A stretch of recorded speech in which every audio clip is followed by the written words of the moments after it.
Shalom, shalom, bien-aimé dans le Seigneur. Na pesbi na mbote na kombo na Yesu Christo.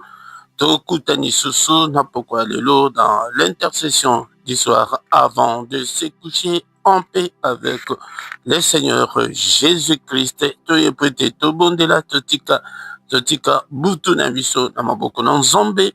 Tosenga bolimbisi epai na Nzambe alimbisa biso mpona mabe nyonso. Pe butu ezali moment moko ya mystique, moment moko ya mystère esalamaka mingi na butu tango maladi eyaka makasi, butu ezali oyo ke batake ezalaka mingi na monde d'esprit ete conscience na biso esalaka te, tozalaka ya kolala. Yango ndeko nanga kobosana te losambo ya pokwa. La prière à ne pas manquer, la prière à ne pas oublier, la prière à ne pas négliger yango te. Bondela penza avant okende kolala ndeke oyanga yango nde liboso tokotika tokoyoka liloba tokobondela nono tokoyoka liloba na Nzambe pe tokotika butu na biso na maboko na Nzambe. Alléluia, alléluia, alléluia, gloire au Seigneur Jésus. Alléluia, alléluia, alléluia, gloire au Seigneur Jésus. Jésus, nous te louons, nous te louons, Jésus, gloire au Seigneur Jésus. Jésus, nous te louons, nous te louons, Jésus, gloire au Seigneur Jésus. Jésus, nous t'exaltons, nous t'exaltons, Jésus, gloire au Seigneur Jésus.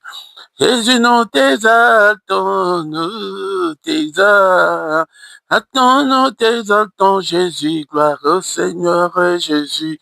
Alléluia, alléluia, alléluia, gloire au Seigneur Jésus.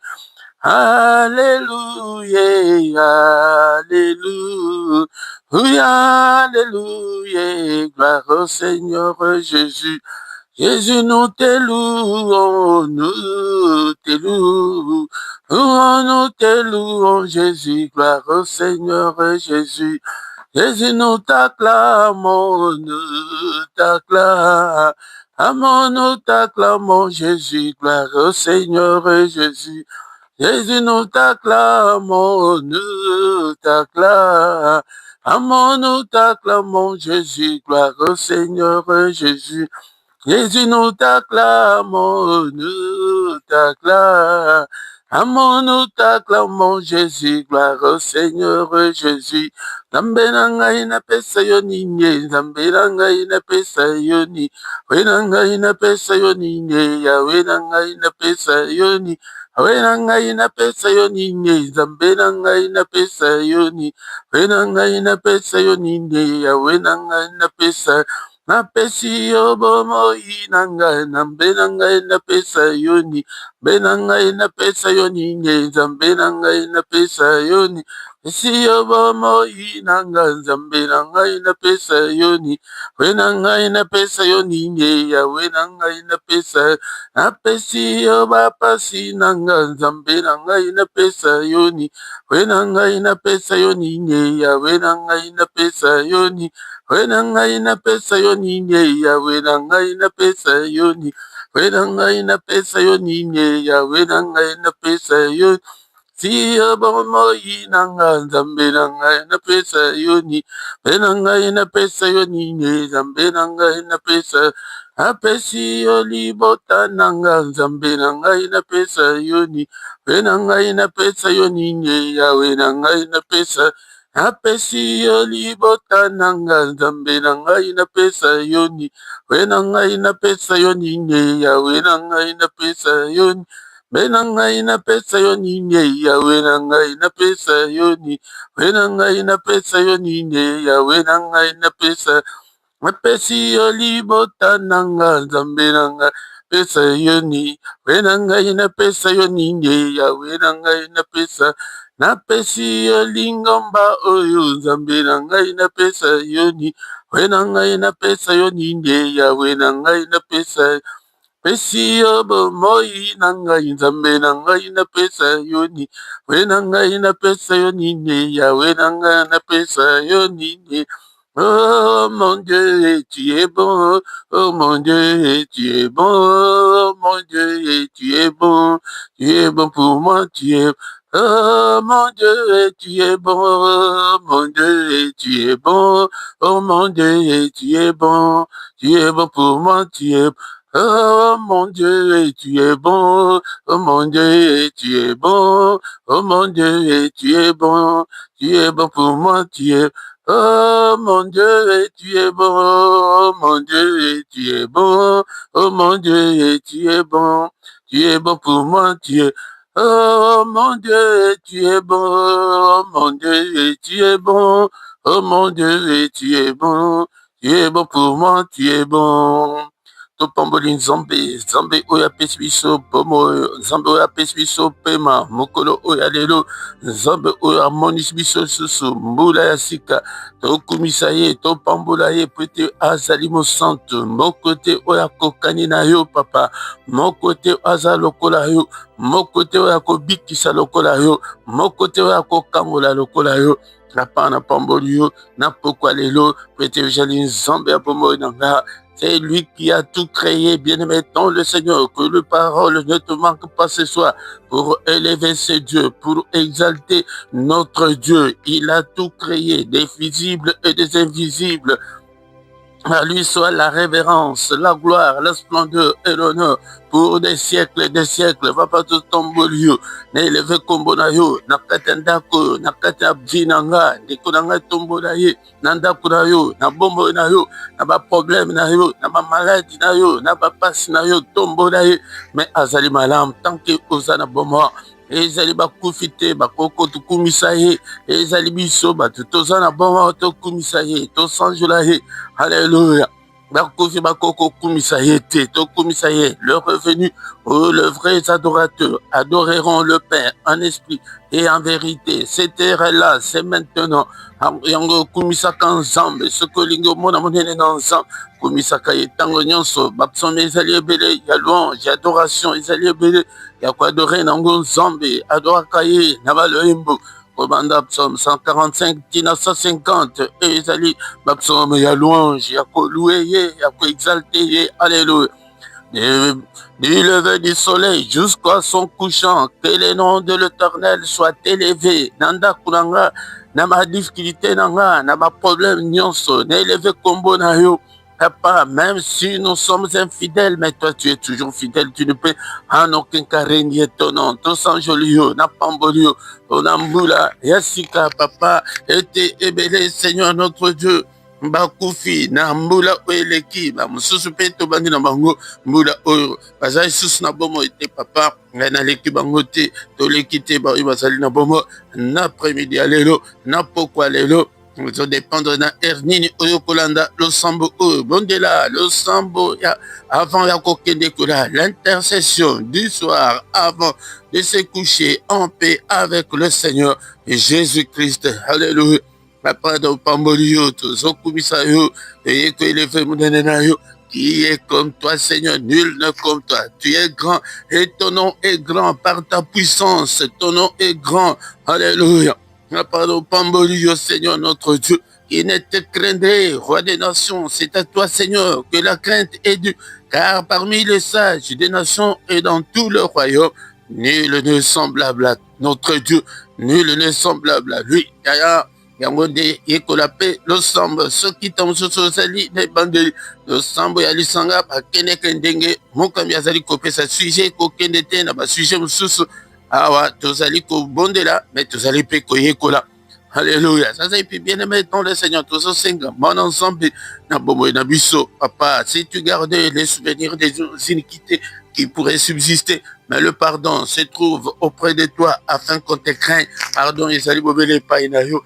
Limbisa, papa, kokanisa te mopunga na ngai baerreur na ngai bafaute na ngai papa natika yango epai na yo mokola moko azofongola motema opesa epai na nzambe papa napesi yo motema na ngai zwa yango nyonso nkolo zwa yango nyonso papa nazali ya yo limbisa ngai papa mabunga nyonso ya maloba ya makanisi limbisa Seigneur notre Dieu. Ne te souviens pas de mes péchés, ne te souviens pas de mes erreurs. Pardonne-moi, oh mon Dieu, et pitié, Seigneur. Alléluia. Papa, efface-le et lave-moi, papa. Purifie-moi dans ton sang précieux. Il est écrit qu'il a été offert pour nos offenses, mais il est ressuscité pour notre justification. Papa, justifie-moi, Seigneur. Bandambula oto bandi papa bambula banda na bota matim kola lelo nini nasala papa nyonso nasala oyo epesa lokumte limbisa kolo limbisa papa lave-moi purifie-moi namakila na Yesu alléluia lave-moi papa lave mon cœur alléluia ekonanga fongola kama tema na yo belela kan Seigneur akotakati na bombo na yo yende mutu ako transformer yo yende mutu ako changer yo. Alléluia, papa. Lave-moi, purifie-moi. Belle puissance ya makila nakatandako belle puissance ya makila nakatandako na yo na bisika ozali kovanda makila na Yesu Kristo. Alléluia, puissance ezali kat na makila belle la makila et couvrir banana yo et couvrir ndako na yo makila na Yesu Kristo nakatandako papa nakata ministère oyo Seigneur na ba pareil nyonso na ngai moko na tremper na makila na tremper ba na ngai na makila famille na ngai makila Yesu et couvrir biso en puissant de Jésus makila na banzela nyonso doko tambola makila na Yesu na biloko nyonso ya kolia makila le sang de Jésus le sang glorieux le sang puissant. Alléluia, Nzambe tata, le sang puissant. Alléluia, Nzambe la bilaka mo santo la lola, Nzambe vandibisika bileki likolo. Alléluia. Makila elonga makila nambula oyo alléluia tozali kosopa makila na Yesu Kristo nambula oyo mobimba na bisika nyonso toko tambula na nyonso toko sala nyonso ezala couvert na makila au nom puissant de Jésus Christ makila na Yesu Kristo elonga elonga epesa melanga elonga na ministère elonga na santé elonga na finance elonga na ministère elonga na bana elonga na libota elonga Seigneur notre Dieu na ba nyonso basali koya kokuta na yo na sika atozala balongi elonga tatule elonga ya na ma prière personnelle continuer que déclarer elonga au nom puissant de Jésus Christ. Alléluia, alléluia. Bien-aimé, tozobele la modi mo santu l'ensemble apesa biso makasi mbula o tozala balongi tozala bato o bako e bako telema na losambo na kosala nzambe ete apelisa biso mitema na biso epela moto pona makambo nzambe. L'esprit de Dieu, nous t'invoquons, l'esprit de puissance, l'esprit d'onction. Ouais, nous, papa, onction na yo likolo na biso onction na yo na ministère oyo mon santu papa onction na yo et couvrir biso nakata ministère oyo nzambe tata tozala bato oyo kemtema ekobanda kopela moto kapa na makambo nzambe. Alléluia, tozala bafainéante exerce nos mains au combat, nos doigts à la bataille. Molimo nzambe pesa biso makasi, inspire-nous, parle-nous. Alléluia, corrige-nous, capacite-nous. Molimo santo nzambe, sans toi je ne ferai rien. Alléluia, telemisa ngai nakokamba libota na yo nakamba bango na molimo na nzoto te au nom puissant de Jésus. Alléluia. Bien-aimé, tous allez côté ça et puis programme na biso na beaucoup d'ensemble nzamba na biso du début jusqu'à la fin. Oh non puissant de Jésus, Seigneur notre Dieu, encore une fois, Seigneur qui tu on a beaucoup na pourquoi on a beaucoup na yo kamba biso tambisa biso na boyenge bene. Oh non puissant de Jésus, bunde la biso bitumba nyonso pourquoi lelo nyonso yaka pona ko attaquer la vie de prière. Oh non puissant de Jésus, nous avons aussi prié. Amen, amen, amen, amen, amen. Alléluia. Bénémettons le Seigneur, on a pesé nombre de sous na combo da Yesu qui tu na biso na esilité to saliko yokama exhortation na sima exhortation to kotika tu na biso na maboko na nzambe ce qui ezali mbala na yo ya liboso nanu osabona nanu te sabone na yo pasabona kambala moko tango pe bozali koya boye la toute première chose de faire est de liker bo liker bo like pe bo partager bo tobenga pe bandeko susu baya kokuta na biso to invitaka batu ndeko oyanga. Alléluia. Mais dans le Seigneur, ça évite comme moment oyoke toka liloba na nzambe tokozonga susu na losambo pe totiki butu na biso na maboko na nzambe. Tokoka liloba oyo esala ezali komonana na ezali komonana te bien-aimé dans le Seigneur. Est-ce que tu es là? Est-ce que aussi osomba Biblia na yo na lobi ete na kobanda ko rappeler yo boye pete osomba Bible yango nde na description ou bien na chakaton susu côté kuna na gauche na commentaire lien pete osomba Bible na yo osomba kaye na yo ou bien somba ngo na lolenge oyo moneli ke ezali facile pona yo pete ozalande na Bible ozalande na kaye na yo o commander va verset parce que le Seigneur a tindinga te ke boya kaka ke boye bokoti bo disparaître bo sala kata kutu ba commentaire te de konanga ozamondimi ya ndenge ni ozamondimi ya ndenge ni. Mais mettons le Seigneur yango somba carnet na yo somba kaye na yo ata kundenge tozolo ba boye ba verset o nazo pesa na yo moko zoko mango côté ya ba chat mais ya ba chat ezalaka ke après culte ici YouTube alongoli yango ou bien tant sous muto akoko ya kokota na retard mais akuti que non yo commis verset wana muto alandi azui verset wana à travers yo molingi ko pambola mate pete nzambe azolo baki il y a liboso servir ngai na sima na pambolio mais yo ozolinga ete nzamba pambola yo ya ko servir ye na sima ko servir nzambe ezali na lolenge ebele. Au commencement était la parole et la parole était avec Dieu et la parole était Dieu. Elle était au commencement avec Dieu et toutes choses ont été faites par elle et rien de ce qui a été fait n'a été fait sans elle. Siko yo boye lilobana ezali nzambe ye moko ozo boya nde nzambe ozaka na posa ya liloba te donc ozalaka mokufi na molimo tika na yebisa yo yaya atako oyebi te nini ya kotanga zwaka bapsaume zwa bapsaume mpona bapsaume nayebisa bino ke kobanda psaume 150 et 145 tina 150 ezali psaume ya louange louaka ata nzambe na bapsaume wana ndeko nanga. Mon peuple est détruit parce qu'il lui manque la connaissance. Tant que oza na connaissance c'était mais soki balobi bapakola yo mafuta euti Israël okondima oke osombi yango eza $240 oke osombi yango oya ni connaissance eza te.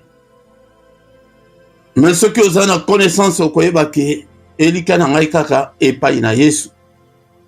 Bien-aimé dans le Seigneur. Yango ndenge nazali koyebisa bino ntango nyonso bamapasa oyo ete botambola na bango mingi lelo bazali ko privilégier kaka prière bazali ko abandonner iloba na nzambe ezali malamu te mais yoka ba oyo ba précédent biso liboso na Actes des Apôtres chapitre 2 verset 42 il persévérait dans l'enseignement des apôtres dans la communion fraternelle dans la fraction du pain et dans les prières. Ozomona babandeli kutu donc nama pasa o mais moi na liboso ezalaka parole de Dieu prière ndesima mais biso tozozwa o ya liboso totie prière et parole kutu to landa kango kutu ata kolanda te ba o baleka liboso il persévérait. Est-ce que yo zali ko persévérer na zana posa ko kamba batu oke azana posa ko la zan posa yeba azotanga. Lelo tokomaka tokangama mingi ka na ba réseaux sociaux. Tu peux faire 2-3 heures sur les réseaux sociaux sans même te rendre compte. Diable asa kangayo esprit. Ozomona kutu na 2 heures sali wana komona on dirait sali 20 minutes. Mais il y a parole de Dieu.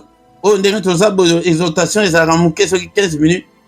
Komona 15 minutes wala ba mate milaywana. Na bande no mona wakam. Ba mate mikusana, ba mate milaywana. Ya Saint-Esprit a kolanda yo te ezala mikuse ezala milai yo landa kaka babanda ki ko persévérer komaka ba verset tango siko ozalaka na air na yo li banda ko ekola ndeko moko aloba azama mwasi Rebecca Brown aza américaine aloba ya azalaka bo ndenge na pesi ke Acte 2:42 il persévérait dans l'enseignement des apôtres a combien on a papier Avec en tant que bana basi tangu kaka ke azaka liboso ya miroir na ye na tongo pona ko kausa suki na ye abambi yango kaka na miroir wana azo kausa suki azo tanga atangi mbala ya liboso atangi alobi ke soki otangi mbala ya liboso otangi mbala mibale ka même verset wana alobi ke asalaka yango ntango mosusu plus de 3 jours kaka même verset wana alobi ke soki verset ya boye ekoti yo na motu te loba ke motu na yo ezali lisusu malamu te yango nde napesi bino bongo bokanga ba verset bongo mais na pokwa lelo bien aimé dans le Seigneur tozali kotanga la Bible na yo ape na zoluka awa luka ape na Bible na yo na Jean chapitre 8 verset 36. Est-ce que ozoluka disciple ye wana eza te ke ye ofandika bongo ke no mokambi azolukela yo ngai nazosala oyo ya ngai nakofutama na ndenge nazoteya yo me yo yaya me naye te ke mpo yo otikala maboko pamba te ndeko na nga nalingi ete opambolama nzambe amona ke no ozali kozwa makambo na ye en considération nzambe aza bongo nzambe soki ke ozali kozwa ye en considération te epe akozwa yo en considération te. Jean chapitre 8 verset 36. Si donc le Fils vous affranchit, vous serez réellement libre. Le Fils là, c'est le Fils de Dieu. Si donc Jésus vous affranchit, vous serez réellement libre. Il y a pourquoi l'élo, dans Zolobela Likambo, il y a affranchissement ou bien il y a délivrance. Alors, que ce qui Yesu a kangoliote na lingala, soki akangoli yo te okozala okangolama te mais soki akangoli yo okozala vraiment libre elingi koloba ke ndenge tozalaka na mokili wana tozalaka libre te tozalaka baesclave ya diable totambolaka na bachaine totambolaka na balien totambolaka na baproblème na problème bamalade epai bablocage epai stérilité epai makambo wana nyonso wana ezalaka ekanga biso po ete ozala libre. Un prisonnier, ata kozo baluka na kati ya cellule na yo, oza prisonnier. Ata batie yo kapita na kati ya prison, oza kaka prisonnier, oza réellement libre te. Oza kaka libre quelques petits mouvements. Tango zomona ke moi mike zomona moi musala obala pe, mais est-ce que tu es réellement libre? Soki satana alingi afina yo lelo, afina yo siko, est-ce que akokuta eloko eko empêcher ke afina yo te? Donc, nae awa pona kolobela la délivrance soki Yesu Christo a kangoli yote. Donc eli koloba ke tozana posete to kangolama ozala libre. Ah, un homme libre ndenge tozabo okoko ke de partout dans le monde, mais un prisonnier ako bimaneti na Belgique au boyake de France. Non. Non. Ako kolongwa na tongo ke akende musala. Non.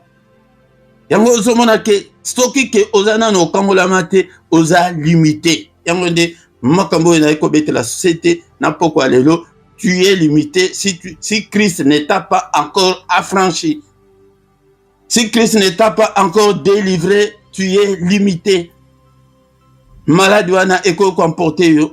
Oko kufa peka na célibat wana. Oko kufa peka na stérilité wana. Oza libre te. Ndekonanga. Ozali exhortation, ezali ba verset ya enseignement mobimba, mais Christ akoki ko affranchir yo ndengane. Fongola motema, pesa motema epa na Yesu azwa contrôle ya motema na yo ndenge dans le baki, introduction na ba prière que ezalaki na ba brochure wana ezalaka ke okomona kati na mutu ba magorodo okomona ba lézard okomona ba nyama ya mabe wana bavanda kati ya mutu. Mais eza spirituel, eza te kendenge to mona ki ba magicien o ba bimaki na Congo ba komi ko bimisa batu ba miselekete na banzoto ya miselekete physique et ko vanda na kati nzoto amutu te eza ka poison o kufa kutu le même jour. Ba crapaud e ko ki ko vanda te. Yango de kolanga esengeli ete topesa mitema na biso epai na Nzambe. Yango tango lumière ya Saint-Esprit koya, tango Jésus akoya akoti kati na bombo na yo, tu seras affranchi. Yango de ekotika la kaka ba chaîne etikali. Exemple ya monene ezali liwa ya Lazare. Tango Seigneur alamusa Lazare, elingi koloba ke akenda na tombo alobi ke Lazare lève-toi atelemi me nini wana elingi koloba ke tant tozobotama kati na Yesu tokoya tosekwi toza lisusu na prise ya diable te me ezalaki na babande oyo ebandaki kolie Lazare oyo ndenge bakundelaki ye alobaki na bayekoli ke bokende bokata ye babande wana yango nde ntango tondimi liloba na nzambe tokomi kati na Yesu balien wana ezalaka obotama na famille ya soki wapi ezali osala soki olongola mpe balien wana ezali mais siko il faut une prière ou bien délivrance ezalaka ndenge tokomi bana nzambe tokomi na pouvoir nyonso tokomi na plein pouvoir apesi biso autorité nyonso wana yango nde ezala yo moko okoki kobanda kobrise soki ozomona ke eza lien moko ou bien maladie moko ezalaka kati na famille ou bien lien moko ya monene oyo ezali oyo bate mosusu bazali koinsiste kaka ya famille balien eza kaka ya famille te car nous n'avons pas à lutter contre la chair et le sang. Nous luttons contre les dominations, contre les autorités, contre les princes méchants de ce monde. Bien-aimé dans le Seigneur, banda yomoko ko briser yango.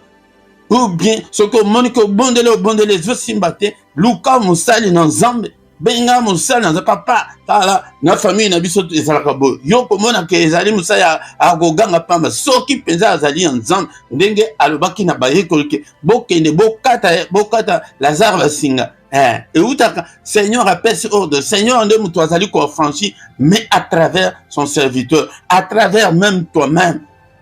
Yango toko ko kamana matea et toko sabinote mate ezali ke yo wana tant que on diminue le bon ensemble au komi pe na pouvoir wana okoko na briser lien o ya famille na biso soko yebi famille wana o briser yango azomona ke batu bazon kufa avant 50 ans ya et oya ko kufa la biso avant 50 ans oza ya ensemble pani lien wana obrise yango te même ngo na basali na tala ba sujet otokoki ko meme pa basali na nzambe yango na papa na famille na biso tozomona ke bana basi nyonso bazokota mabala bazobota te ou bien na famille moko kutu na yebe bakanga soki abotika moko ka resili nango ya babiloko ya ko briser yango soki Christ a franchi yo te na biloko tu ne seras pas réellement libre, tu es limité.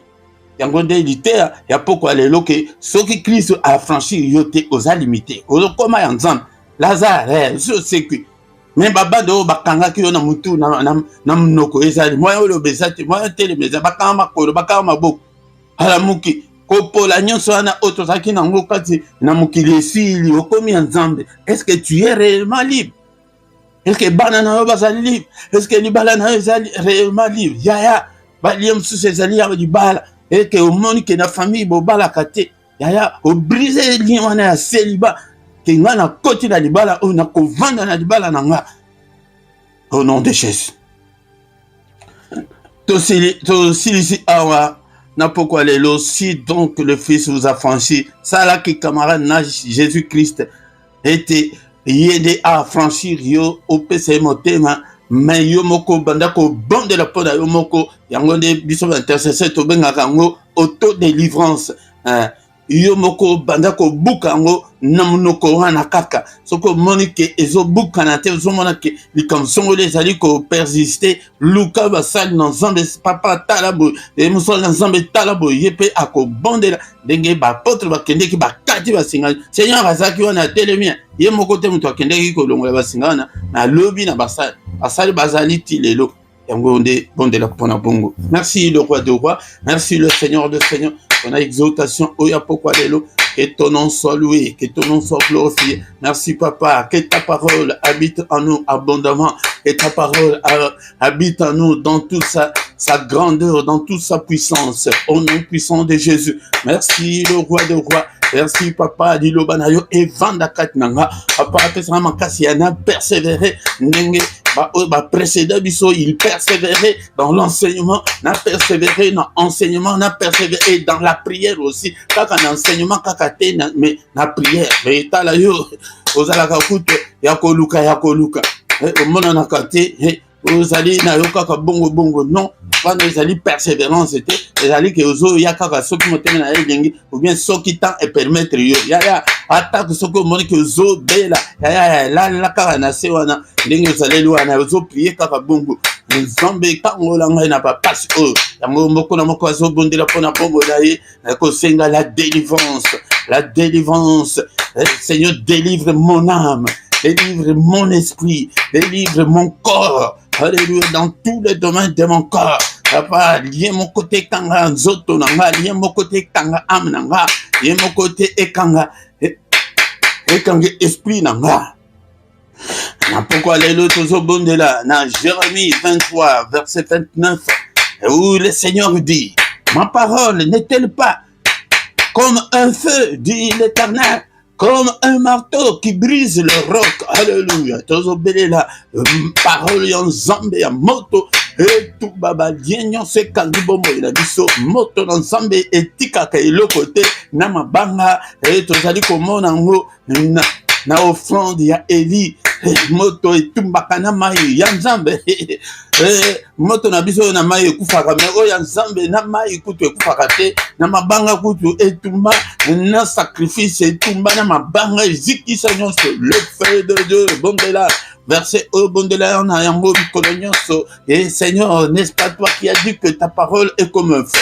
Alléluia papa moto ya parole na yo etumba nyonso oyo bloka bomo je veux être réellement libre.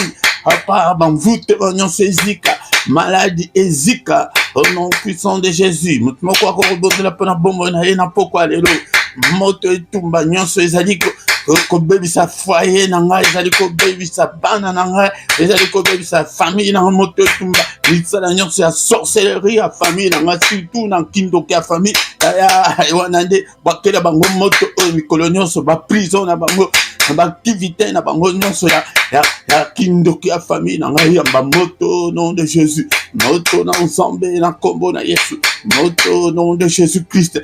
Alléluia. Moto nzambe tozo déclarer moto nzambe papa yo moko mtolo bake parole na yo ezali lokola moto papa na pediki moto oyo na ndako papa na ministère o moto nzambe au nom puissant de Jésus Christ. Ezali prière ya pourquoi mais yo de continuer nango onde ezakake nazolakisa bino mais sikoyo yo moko ntango ozaka libre wana ata kutu prier kitu oyo esili ozwela ngo kutu ata 1 heure du temps moto na nzambe okei na gauche na droite moto bana na ngai papa papa nyonso ya mabe haleluya nzambe tata na kati ya ndako baprendre contact nini ozali kati na ndako kati na vie na nga moto j'allume le feu. Alors, Bakina Ezekiel teke yo mana moto la moto alobi ke yonde yo mana moto déclare le feu, prophétise le feu. Je déclare le feu ce soir et prophétise le feu. Alléluia. Nyonso ezali ko limiter ngai papa je vais être réellement libre. Non c'est ko limiter ngai zika na poko lelo ya eza makambo spirituel. Au bon de la mort chaque jour mon côté, chaque temps mon côté mais mikolo nyonso et papa la mort prématurée ezali kati na famille na moto. Alléluia. Stérilité ezali kati na famille na moto. Alléluia. Ya talaka famille na yo encore une fois bozala na prière égocentrique te ya ke ozomona kaka yo na yo te pauvreté ezali kati na famille moto na nzambe ba blocage nyonso ba mvutema na kati ya famille moto na nzambe j'allume le feu. Alléluia. La sorcellerie ya famille ezala na esika te bisika na bango nyonso bakutanaka moto. Deuxième partie ya verset tozali toujours na verset 29 ya Jérémie 23.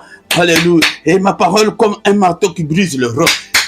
Tozobe le marteau ya nzambe et chaîne nini ekanga bomo na yo moto et marteau ya nzambe et briser nyonso. Alléluia. To briser il y a hérédité et lien ya famille non briser yango est-ce que intercesseur moko azali na pokwa lelo a briser lien hérédité ba lien nyonso to créer na vie na biso na banzela nyonso to tambola ba église ya mabe to kota e créer la biso ba lien ya ok dans l'église on organise que ça ya malam. Alléluia. okende kokota na ndako wana ndako oyo kitisa banda kovanda ndako wana oyo grand tour banda kovanda ememela yo ngambo ebetanga yo basinga nyonso osalaka esimbaka te au nom de Jésus wana te il faut toboye marteau yana yo papa na brise baroke nyonso ezali kati na vi nanga au nom puissant de Jésus marteau ya nzambe na broye nyonso ezala ya ville oyo na ya ezala mosala okende kokota na mosala osinya te ecréa lia alléluia papa balie nyonso maléfique balie nyonso ya mabe obroye yango balie nyonso satanique alléluia to brise yango au nom puissant de Jésus okende kotika mutu na ndako nganga elongi na yo etikala kuna batanga yo singa ete ye nani akende okende kokende kosala nini na ndako nganga na ngai kutu na sala kiteme na kende kotika muninga tika muninga oyebi diable bien au nom de Jésus to brise nyonso na kombo na Yesu ya continuer kaka bongo okomona munena nzambe. Si donc le Fils vous a franchi, vous serez réellement libre papa, vous allez réellement libre au nom puissant de Jésus-Christ. Alléluia. Butu na biso na maboko na nzambe, Seigneur notre Dieu. Alléluia. Nyonso ya ba cauchemar, to briser yango, to bele moto na nzambe, to bele la prière ete na butu o papa. Alléluia, j'allume le feu. Moto na pédissant na porte ndako na ngai bisika ba na ngai na communauté o non soit comme moto na et tumba eziki saye au nom puissant de Jésus. Alléluia, yo te mutoro ba ke mon côté akoya ko perturber pongi na biso. Mon côté a perturber pongi na ngai, ni ya bana na ngai, ni ya communauté o papa. Alléluia, batela bango nzambe. Alléluia, o nyonso za malade, Seigneur obiti saye na butu alléluia. Au nom de Jésus, Mungu na mona biso te, sécurise nos demain, Seigneur. Alléluia, mupanga. Alléluia, kina Ezekiel, mana moto. Oba mupanga, alléluia mupanga, moko eza moko ya. Siko beta maboko po ete mupanga wana et se multiplier. Ya. Kwa msusu c'est ça sur le plan spirituel. Ngo ngai na komela bozo mona. Na to banditi na suka na beta kama boko. Po ete mupanga wana et se multiplier. Ba kake wana beta kase wana. Alléluia, non. Ndako wana eza ndako ya komeka kutu te ndako ya méchant spirituel zala méchant spirituel mupanga alléluia na ndoki nyonso na démon nyonso na esprit maléfique nyonso nyonso akomeka alléluia mupanga na ezala sans pitié to repousser bataki nyonso bataki ya maladie bataki nyonso ya monde ya ténèbres mosika na biso au nom de Jésus papa batela pe alléluia ba chrétien nyonso na butu alléluia batela libota na ngai mobimba. Au nom de Jésus, un mot pour le Congo, de Kolanga. Alléluia, Congo, Ezoli, Koleka, Moko, Yamabe. Alléluia, turbulence. Toujours Seigneur, et pas une Zambé. Et te appelle sa kimia, justice en Zambé, pendant Congo. Au nom puissant de Jésus-Christ, Zamba, batte la mbokana. Ba complot nyonso wana bi Seigneur alobi ete ba complot nyonso wana ewite pa na yete yango nde tokwesi yango te détruire yango tosengi kaka justice ya nzambe mpona Congo kimia mpona Congo au nom puissant de Jésus. Que le Seigneur Dieu Tout-Puissant vous bénisse et vous garde. Que le Dieu Tout-Puissant fasse luire sa face sur vous, qu'il vous accorde sa grâce en abondance, qu'il tourne le regard vers vous, qu'il vous donne tout ce dont vous avez besoin et pour la vie et pour la piété au nom puissant de Jésus. Alléluia. Alléluia. Amen, amen, amen, amen, amen. Le roi de rois, le Seigneur de Seigneur. Oh non, c'est Jésus, Jésus, Jésus. Oh, il est le roi, le Seigneur de Seigneur. Oh non, c'est Jésus, Jésus, Jésus. Oh, il est le roi. Azanzambe. Merci Ndekonangai, Nengeoye, na intercession du soir avant de se coucher en paix avec notre Seigneur Jésus-Christ. Au salut malam Ndekonanga, Zambé Nangaya Monayo. Seigneur, yo moko to lobik et bien malobana lobik que si donc le Fils vous a franchi, vous serez réellement libre. To bonde a franchi nous. O azali kobela abika, o azalaki akangama. Akangolama, tous à la réellement libre pour te servir, Seigneur. Alléluia. Au nom de Jésus. Bien-aimé, te comme na souka, la programme de biso, ezali comme d'habitude. Yaka pourquoi nyonso, ceux qui t'osent tom sous problème technique ou bien problème humain, ya bomoto. Yangonde, ceux qui te, bose la catine à 21h15. soki bomoni te wana nde ozwi culte moko obondeli culte ya kala ezalaka te. Bible totangi na yo lelo ya Jean 8:36 wana ekomama lelo te, ekomama kala bakoko na biso kutu nanu babotama te. Yango nde eza toujours d'actualité. Culte moko oyo ezali ya kala eza te. Ata kundenge nazoyebisa bino bozomona ke ntango mosusu ke tozozongela baculte mosusu ya kala ezalaka te. Sur le plan spirituel ya kala eza te. Yango ndeko na nga ntongo nyonso na pokwa na ngonga 21h heure ya Paris, heure ya Bruxelles, mais na ntongo banda lundi ti vendredi wana nde na ngonga 6h, samedi na dimanche wana tozalaka na 5h30. ndeko na nga mokolo ya lundi tozobondela mpona mabota, pe mokolo ya mercredi tozobondela mpona bana mpona mabota, pe po ete mpona basi oyo bazanga mabota, pe mpona mabala ete obala ou bien libala na yo evanda malamu, ete mingi tobondelaka mpona mabala te evanda malamu. Epe mokolo ya poso na ngonga 18h tozwaka plus ou moins 20 minutes mpona kobondela mpona Congo. Soki yo nano obandi koya te, yaka mokolo nyonso ya poso tobondela mpona ntina ya mboka ya Congo.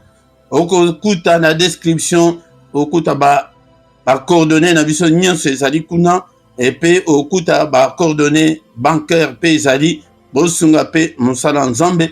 Nazali koluka kosala studio ya monene mais misolo ezali te ndeko na nga. Yango bosabone, bopartage, boluka pe bandeko mosusu, botikela kaka mokambi ye moko te, mais yo moko zala disciple azali moto balakisi yo pe olakisi yango epa moto mosusu, olandaka culte awa, luka pe moto mosusu pe aya kolanda. Soki oganye ata moto moko epai na Nzambe akosepela mpona yo. Tant tokomi wana tokomi na suka, tant susu abosani communique mosusu lobi pe ezali mokolo wana tokutani susu mokolo alobi pour une autre prière. Ya pourquoi la prière à ne pas négliger, la prière à ne pas manquer, la prière à ne pas louper. Olupaka yango te, mais yaka ete tobondela. Au nom puissant de Jésus, butu malam mpona mutu nyonso. Amen, amen, amen, amen, amen.